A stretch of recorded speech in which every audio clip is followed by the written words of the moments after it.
Welcome to The Explainer. Today, we're diving into how to build something that can literally change your entire life, an unbreakable belief system.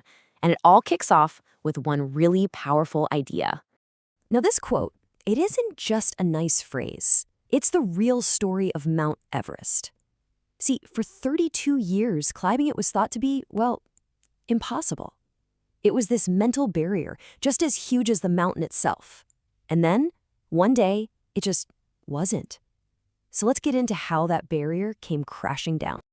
All right, so before 1953, Everest wasn't just a mountain. You gotta understand, it was basically a graveyard for dreams. I mean, the absolute best climbers in the world tried to conquer it, and every single one of them failed. A lot of them, they just never came back. And look, the numbers really tell the tale here. For more than 30 years, 12 serious attempts, 0 successes. Every single one ended in failure. But then came May 29th, 1953. Edmund Hillary and Tenzing Norgay. They didn't just climb a mountain. They completely rewrote the rulebook on what was possible. And in that one moment, that impossibility barrier, it wasn't just cracked. It was absolutely shattered. Think about this for a second. The mountain didn't get any smaller, right? The weather didn't suddenly get nicer. So what changed? The human mind. All of a sudden, the impossible became the new starting line. And what happened next was just a flood of success. We're talking people with synthetic legs, 18-year-old kids, even a 75-year-old man. They've all stood on top of the world since then. The physical mountain was the same, but the mental one, that was gone forever. Okay, so to pull off something that big, you need what's called a do-or-die mindset.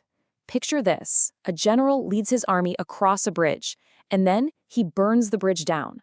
There's no going back. There's no plan B. It's either conquer or perish. That's the kind of commitment we're talking about here. A total burn-the-boats mentality. So here's the bottom line, the really crucial part. Believing you can win, well, it doesn't guarantee you'll be a champion. But you know what? Not believing, that guarantees you won't be. And that last point, man, this one is huge. Opportunity, the rain, it's everywhere. Your success isn't limited by the amount of rain. It's limited by the size of the vessel you bring to catch it. So you have to ask yourself, are you showing up with a thimble, a bucket, or are you ready to build a reservoir?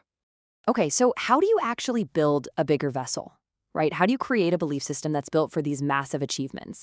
Well, let's dive into a pretty radical framework for thinking bigger. This is a method that's famously inspired by the way Elon Musk thinks. All right, this is where we really shift from just thinking about it to actually doing something. So here's the play.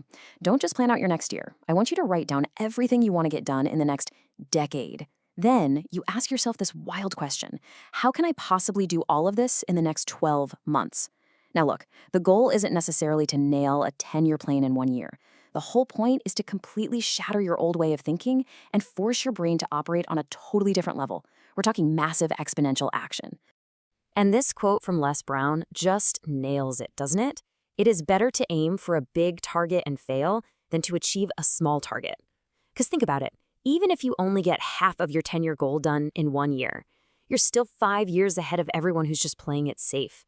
You're not just playing the same old game better than them, you're playing an entirely different game altogether. Now this is where it gets really interesting.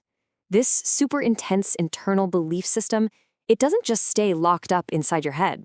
Nope, it comes out. It manifests itself in the real world. A really powerful belief gives birth to something that everyone around you can see, that they can feel. And that thing is your attitude. And this comparison is the perfect illustration of attitude. I mean, look at the elephant. It's bigger, it's stronger, it's more powerful by every single metric. But when it sees the lion, what's its first thought? It's defensive. It thinks, eater. Now the lion, who's totally outmatched physically, has a completely different thought. Lunch. It's always on the attack. So why is the lion the king of the jungle? I mean, really, why? It's not the fastest animal, it's not the strongest, it's not the smartest. The lion is king for one reason, and one reason only. It believes it's the king. And that core belief, deep down, dictates its entire attitude. And that attitude, well, it creates its reality. But listen, having a massive goal and the attitude of a king, that's all great, but it's totally worthless without the engine that drives it all forward, day in and day out. So let's talk about the quiet, but absolutely unstoppable power of discipline. And I want you to really think about this question. Did you keep the first promise you made to yourself today? Because the battle for your entire belief system, it starts with that very first promise you make to yourself every single day. And yeah, it all kicks off with the sound of your morning alarm. You know the moment. That alarm goes off, and that little negotiation starts in your head. Oh, I stayed up too late. I'm just too tired. I read somewhere you need 8 hours of sleep. Just 5 more minutes.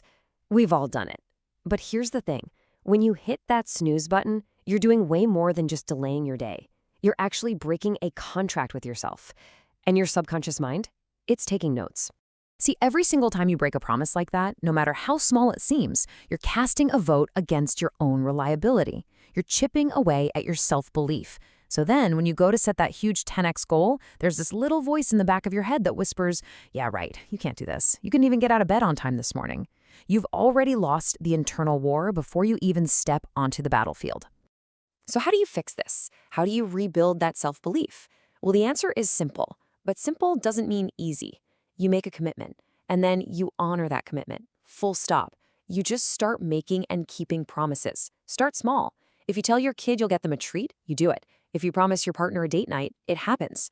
What you're doing is building a mountain of evidence. You're proving to your own subconscious mind over and over that you are the kind of person who does what they say they're going to do. Okay, so we've covered a lot. We've got the power of belief, the 10x goal framework, the attitude that expresses it, and the engine of commitment that drives it. But there is one last piece, one final, absolutely non-negotiable principle that lights the fuse on everything else. This is the catalyst that turns all that potential into actual reality. So let me ask you a question. Imagine there's a water bottle sitting on a table right in front of you. Can you make it fall over using just your mind? Just your belief? Your attitude? I mean, really, can you? You can stare at that bottle all day. You can believe with every fiber of your being that it's going to fall. You can focus all of your energy on it. But absolutely nothing is going to happen until you physically reach out your hand and push it. See, you can have the strongest belief in the world, the biggest goals, the discipline of a monk, but all of that is just potential energy. It's completely useless until it's unleashed by one thing: action. And that brings us to the final, most important point of all. Building an unbreakable belief system, it isn't a passive thing you just think about. It's not about positive thinking. It is forged in the fire of doing. This Hindi proverb says it all. It translates to, it happens by doing, not by watching. Your next great chapter, your 10x goal, it doesn't start with a thought or a great idea. It starts with an action. So the only question left for you is, what will yours be?